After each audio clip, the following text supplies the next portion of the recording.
കൊല്ലം കുണ്ടറയിൽ railway പാളത്തിൽ telephone post വെച്ച സംഭവത്തിൽ പ്രതികളായ 2 പേർ പിടിയിലായിട്ടുണ്ട്. കുണ്ടറ സ്വദേശികളായ രാജേഷ്, അരുൺ എന്നിവരാണ് പിടിയിലായത്. നാളെ ഇരുവരെയും കോടതിയിൽ ഹാജരാക്കും. വാർത്തയുടെ വിശദാംശങ്ങളുമായി ഷമീർ അബ്ദുള്ളാണ് ചേരുന്നത്. ഷമീർ, എന്തിനാണ് ഇവർ ഈ പോസ്റ്റ് എടുത്ത് റെയിൽവേ പാളത്തിന് കുറുകെ വെച്ചത് എന്ന കാര്യത്തിൽ എന്തെങ്കിലും വ്യക്തത വരുത്തുന്നുണ്ടോ പോലീസ്?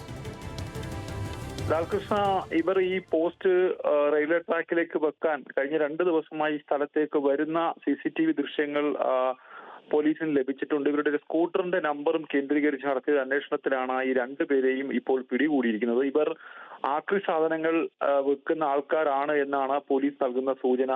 ഈ ടെലിഫോൺ പോസ്റ്റിന്റെ അടിവശം കാസ്റ്റയൻ ഉണ്ട്. ഈ കാസ്റ്റയൻ എടുക്കുന്നതിന്റെ ഭാഗമായിട്ടാണ് ഇത് റെയിൽവേ ട്രാക്കിൽ വെച്ചാൽ തീവണ്ടി കയറി ഇറങ്ങുമ്പോൾ ഇത് മുറിഞ്ഞു മാറും എന്നൊരു ധാരണയിലാണ് ഇത്തരത്തിൽ ഈ ഒരു കൃത്യത്തിന് ഇവർ മുതിർന്നത് എന്നാണ് നമുക്ക് ലഭിക്കുന്ന വിവരം. എന്തായാലും വലിയൊരു അപകടമാണ് ഒഴിവായത്. പുലർച്ചെ 3:30 കടന്നു പോകേണ്ട പാലദേവി എക്സ്പ്രസ് വരുന്നതിന് മുമ്പാണ് ഇത്തരത്തിൽ ഈ ടെലിഫോൺ പോസ്റ്റ് റെയിൽവേ പാളത്തിന്റെ കുറുകെ ഇരിക്കുന്നത് നാട്ടുകാർ കണ്ടത്.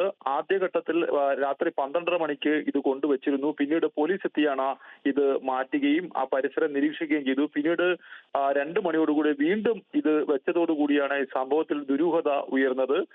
പിന്നീട് നിരവധി CCTV ദൃശ്യങ്ങൾ പോലീസ് പരിശോധിച്ചു. സൈബർ സെല്ലിന്റെ സഹായം. അങ്ങനെ ഈ CCTV ദൃശ്യങ്ങളിലാണ് 2 യുവാക്കൾ ഈ പരിസരത്തേക്ക് വരുന്നതായി കണ്ടത്. ഇവരുടെ മുഖം വ്യക്തമായിരുന്നു. ഇതിന്റെ അടിസ്ഥാനത്തിൽ നടത്തിയ ഒരു അന്വേഷണത്തിലാണ് സമീപത്തെ ആക്രി സാധനങ്ങൾ പറക്കി വെക്കുന്ന നിരവധി 11 ക്രിമിനൽ കേസുകളിലെ പ്രതിയാണ് അരുൺ.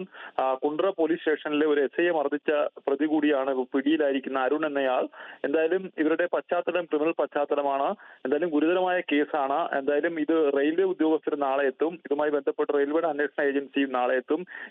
ഈ പ്രതികളെ നാളെ മജിസ്ട്രേറ്റിന്റെ വീട്ടിൽ ഹാജരാക്കിയ ശേഷം റിമാൻഡ് ചെയ്യാനാണ് ഇപ്പോൾ കൊട്ടാരക്കര റൂറൽ SP തന്നെ നേരിട്ട് സ്റ്റേഷനിലേക്ക് എത്തുകയും പ്രതികളുമായി സംസാരിക്കുകയും ചെയ്തിട്ടുണ്ട്. പിന്നീട് വിവിധ ഏജൻസികളും ഇവരെ ചോദ്യം ചെയ്യുമെന്നാണ് ഇപ്പോൾ നിലവിൽ ലഭ്യമാകുന്ന വിവരം.